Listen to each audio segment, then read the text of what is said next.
And now a story about a 911 call that may change the way you act and react in an emergency. This morning, a grieving mother is suing a police dispatcher from Aurora, Colorado.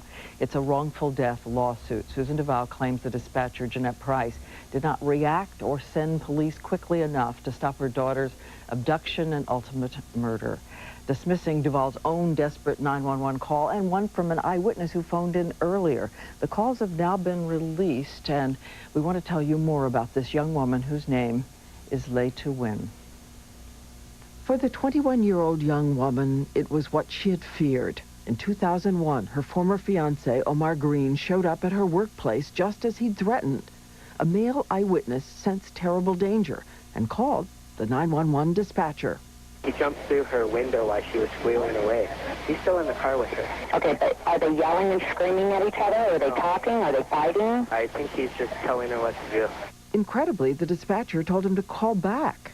Normally, if they need help, they're going to fight or scream it or something. So they may have just been playing around. No, I don't think so. Minutes later, the victim's mother calls 911. Her daughter's co-workers had called her about the kidnapping, and that same dispatcher responded. The call lasted more than 8 minutes. Yes, I'm calling to report that my daughter has been carjacked by her ex-fiancé in the car. How do you know she was carjacked? We're trying to get a restraining order on him because he child abused the baby last month. And he's been kind of like stalking her.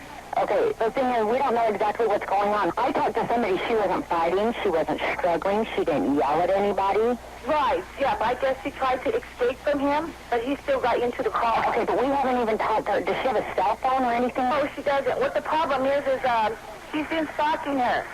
And she's moved in with me last month because he hit their 4-year-old baby. I mean, because a lot of times they end up making back up together. They end up making up. Right, well, that's not this case. Well, we don't know because we haven't talked to her. Right, I just would like to record it because I know she's feared for her life from him.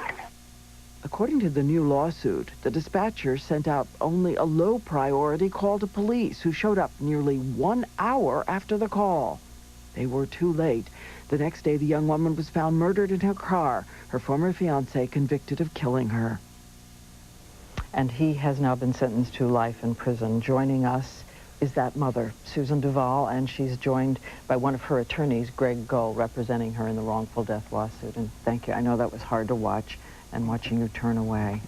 I know how you feel. I want to start with what you think is the center of this case, which is when you call 911, you expect the questions to be, what's the name of the car? Where are they heading? What is the name of the person? Looking back, what would you have done differently? Anything? No, I did all I could do for her by just dialing 911. You said that you second-guessed yourself. Maybe you should have been hysterical. Maybe you should have screamed. I think, you know, when 911 is called, it needs to be responded to. You don't need to put yourself, you know, to change the point that you need to get across to. You know, it's an emergency. You sat for a while to compose yourself, you said, just a couple of minutes, so that you could be clear and calm? Exactly. Because I was so hysterical. How afraid had you and your daughter been of this man? Deathly afraid.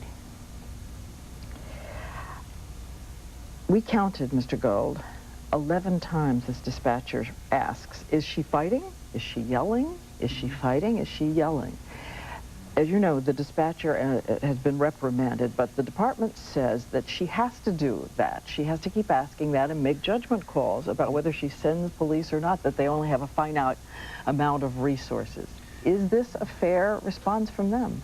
It is 11 times, 11 times. And what's even more incredible is in the first 50 seconds, she tries to get rid of the phone calls, tries to put it away and say, well, if they come back, let us know. And what enters my mind when you say, is she kicking, is she screaming?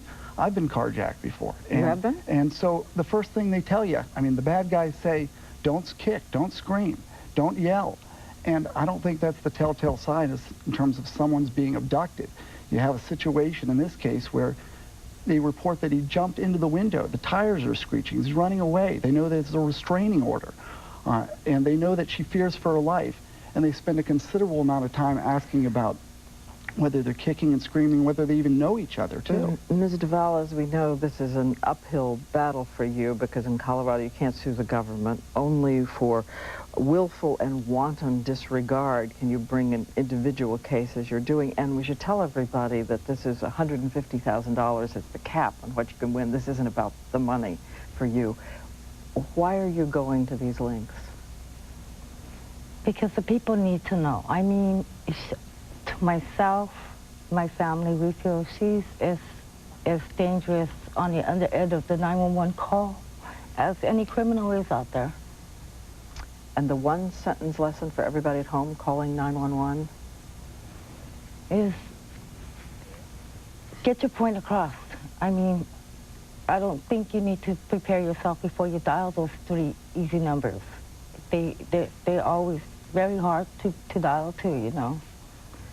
Even if it means yelling? Yelling, screaming, taking time away from an emergency that you need to, you know, stress the urgency for real? Of, yes. Well, again, thank you for being with us, and I know how tough this was. Thank you, Mr. Gold, Thank as you. well. We'll see what happens in this case and take a break now at 45 minutes past the hour.